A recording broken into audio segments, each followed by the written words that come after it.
este Shabbat leemos Parashat Ki Tisa, Parashat que nos habla sobre el Mahatzit HaShekel, la mitad en la cual cada uno tenía que ofrendar, y de esa mitad nos uníamos todos para formar este completo que somos como Am Israel y como pueblo. Estamos atravesando uno de los momentos más difíciles como pueblo, tanto en Israel como en la diáspora. Y lo que más queremos es entender que juntos tenemos que estar en estos tiempos más unidos que nunca.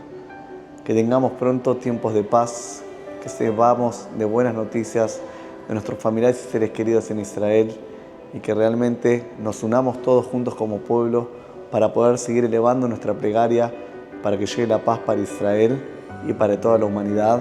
Amén. Shabbat Shalom Umevorach.